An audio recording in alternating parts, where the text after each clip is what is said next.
when the Balkan Wars would begin. 2-1 by the European powers that were against them. They needed troops. There were 3 army corps actually on the Russian border, 7 divisions. The Committee of Union and Progress, which had taken over the government for a while, had started to do its best to try to make up for deficiencies in the military, especially the Navy. But they hadn't really had enough time, and they had political difficulties, and they hadn't been able to really get things going. So the Turks were behind in terms especially of naval technology. The Greeks controlled the sea, and thus the Ottomans could not, unlike 77, 78, when they could use the Navy, they couldn't use it in the Ottoman Wars.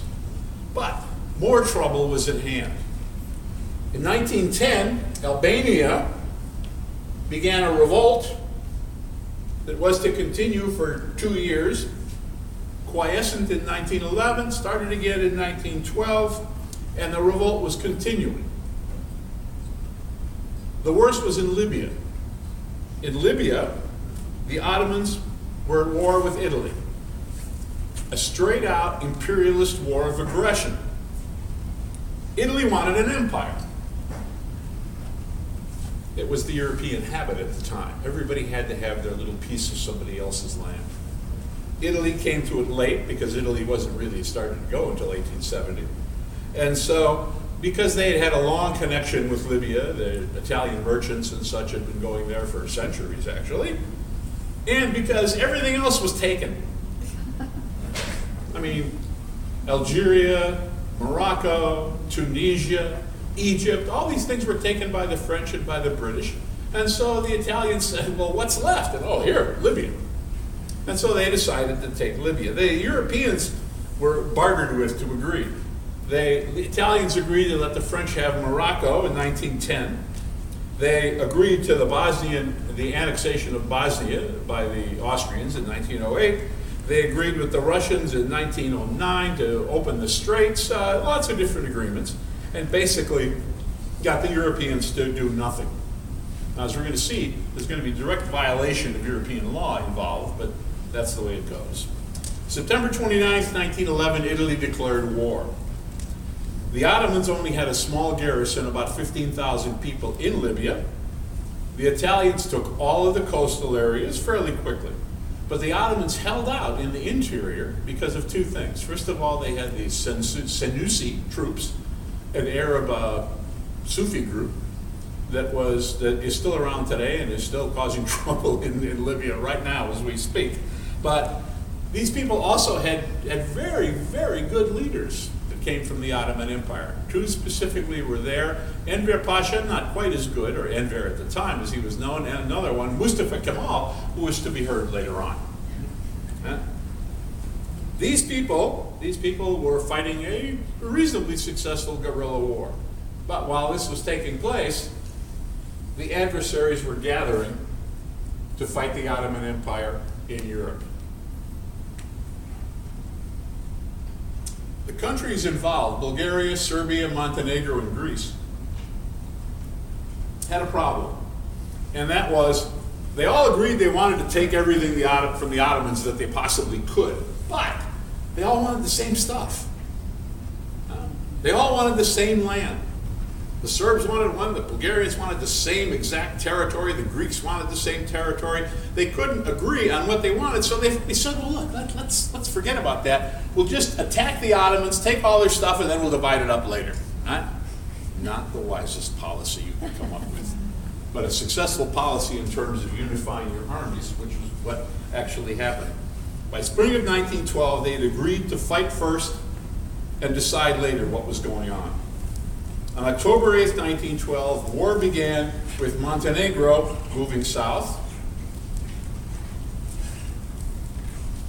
The Ottomans were given no choice, really, but to try to deal with the problems they had with Italy. They gave up to Italy, basically. They gave them Libya, and they also lost the Dodecanese Islands, Rhodes, and such to Italy, in order to be able to clear the decks to fight in the Balkans, which was much closer to the homeland than Istanbul, obviously. Albania was granted autonomy October 15th, 1912, and the revolt there was completely ended. Consequently, the Ottomans did what they could to get ready for the war. Now, take a little digression here and talk about imperialism, Europeans. Not an extended lecture, but I want to tell you that the Ottomans had been promised that this couldn't happen. The Europeans supposedly had guaranteed the borders of the Ottoman Empire. In the treaties of Paris in 1856, London in 1871, Berlin in 1878, the Europeans had said that the Ottoman territory would be guaranteed by them. That they would intervene to make sure that the status quo remained. But actually, the Europeans never did anything except to defend Christians. In 1908, when the Austrians decided to seize Bosnia, which had been still part, at least autonomous, part of the Ottoman Empire. In 1908, when the Bulgarians seized eastern Rumelia,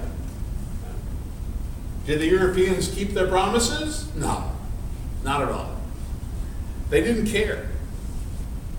However, in 1897, when Greece invaded Ottoman Crete and went up towards Yanina in this area here, when they did that and the Ottomans successfully defended their territory, the Europeans did step in to make sure that the Ottomans got almost nothing out of what happened.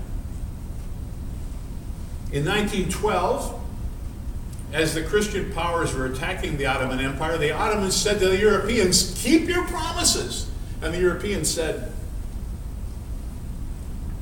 you can imagine the British saying, "What's on the cricket today?" But surely they did nothing to help the Ottoman Empire, nothing to keep their promises, except perhaps to cheer for the Bulgarians, the Greeks, and the Serbs. The position in the Balkans, the war itself. Strategy demanded that the Ottomans make a strategic retreat right at the beginning of the war. What should have been done was the Ottoman forces should have left Macedonia, northern Greece. They should have moved, first of all, to defensive lines here, which probably couldn't have been held, and then to further defensive lines till finally, on the river, in the Miriç here, they would have made a final defensive line. What this would have allowed them to do was to defeat their enemies one by one. Because after all, there was a Greek army down here, and a Serbian army down here, and a Montenegrin army down here, and a Bulgarian army here. What they should have done was to go all the way back, defend Thrace against the Bulgarians, the biggest threat, defeat the Bulgarians, and then turn back. I think almost everyone agrees that that would have been the absolutely smart military tactic to use. That's what should have been done, especially because that's where the railroad went. If you're going to move large amounts of men and equipment, you want to be able to use the most modern means of transportation. And it happens that the method I showed you for the Ottomans to retreat and regroup is exactly the same as the way that the railroad goes. So this is what we call a no-brainer. Right? The Ottomans should have left. And people have been saying, militarily, they've been saying, this is a crazy decision. The Ottomans kept their troops completely divided in half. They didn't regroup. Why not? And people are too willing to say, well, bad generals. No, it wasn't bad generals at all. It was fear. It was fear of what would happen to the people of Macedonia, people of Kosovo, down here all the way to what today is northern Greece. Look at these populations. When you look at this population, you realize that these are, once again, Muslim territories. That there are hundreds of thousands of Muslims here. Now, if you're the Ottoman Empire, if you're an Ottoman general, and you look at the situation, what do you think is going to happen to those people? All that you can do, given what you know from the war of 77-78, all that you can do is try to keep them alive as best you can. And so they do. And they lose. A noble event, a noble try that failed. The lessons of the 1877-78 war had been learned, but in the end it didn't make any difference because even worse was to come. October 22nd, the Bulgarians defeated the Ottomans at Kirkilise. They went on to Lüleburgaz. By the end of October, right at the beginning of November, they had moved all the way down to the Çatalca line, which was the last defense of Istanbul. You could hear the cannons in Istanbul in the streets. The Ottomans held them there, and Istanbul was saved, but at tremendous cost, of course. Edirne held out, a fortress city held out. Edirne held out for quite some time, but it was completely surrounded. On October 24th to 26th, the Serbs defeated the Ottomans at Kumanovo, in this area right here. On November 18th, Monastir ended up falling. The Montenegrins fought very few Ottoman troops. There were very few in the area, and so that gave them time to move down and slaughter everyone in their path. All the people, the Albanians there, undefended. The only real opposition they had was in the city of Üsküdar, again a fortified city, which held out against them. The great race was on for Salonika, today's Thessaloniki. Salonika, which was the main area, the transportation hub, the commercial hub of the area. The Greeks and the Bulgarians both raced to get there, but the Greeks arrived first. The Bulgarians literally were there hours after the Greeks had taken the city and saw them from the hills surrounding some of the area. The Greeks surrounded the city of Yanina, or Yanya, Turkish, and by the March of April of 1912, all of the major cities, Üsküdar, Edirne, Yanina, all of these had fallen. All that was left to the Ottomans at the time was a narrow strip of sea, of land in Thrace, this land up here, a narrow strip that was close to Istanbul. Then the Allies fell out among themselves, which proves you shouldn't be making these decisions before you go to war. The Bulgarians felt that they had been treated badly because they had gotten very little territory, actually. They had gotten territory over here. The Greeks, on the other hand, who hadn't had nearly as much to fight, had gotten a lot of territory. The Serbs had taken tons of land. And the Bulgarians said, hey, more of us died. We had to fight the main Ottoman army. We suffered more. We should get more stuff. And the other allies said, too bad.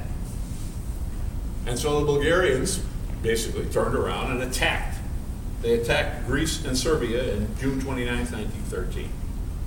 What they didn't figure, they thought they might make it, but Bulgaria, up here, saw that the Bulgarians were down here fighting the Serbs and fighting the Greeks, and the Romanians said, this is a good chance. So they attacked the Serbs, they attacked the Bulgarians from behind. There's a lot of Christian love involved here. Greece, Serbia, Montenegro, Romania, they all get together, they defeat Bulgaria. The Ottomans were not allied with them, but the Ottomans did, once the Bulgarians started having problems, the Ottomans did manage to come back and take Edirne. Actually, they managed to take almost all the area that today is in European Turkey. They managed to take that. A little bit of territory was given to the Bulgarians later on. But Bulgaria kept on with territory down in here, but basically all the rest of the Ottoman Empire had pretty well been lost. The post-war map shows this is the territory that remained to the Ottomans. The Bulgarians had this. The really amazing thing is what the Serbs took, because, nobody down there was Serb. But they soon became Serbs, as we'll see. They soon became Serbs officially. The results of the war, then. The Ottomans obviously were driven from most of Europe. But the results went far beyond the Balkan Wars themselves. Because one of the things that resulted from the wars was a perception of weakness, a perception of Ottoman weakness that was to affect all the war that was to follow in World War I. The entire world basically waited for the Ottoman Empire to expire. It was sure that the Ottoman loss in the Balkan Wars proved that they were useless and they were going to lose. The Europeans, especially the British and the Russians, said they had learned the lesson of the Balkan Wars, which was that the Turks would be a pushover. The Ottomans, of course, were militarily weak with what they lost in the war. All believed that they would easily be defeated, and everyone wanted a piece of the Ottoman Empire when the Ottoman Empire ultimately dissolved. This led ultimately to a gross underestimation of Ottoman power and a gross underestimation of the fighting ability of the Turks.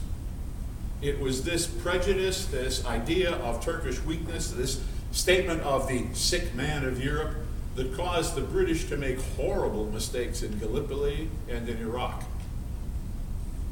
Because they reckoned without three things. They reckoned without the political revolution in the Ottoman Empire brought out by the Committee of Union and Progress, the great mobilization of the Turks that had begun. They reckoned without Ottoman military reforms, and they reckoned without the tremendous help that Germany was giving the Ottoman Empire.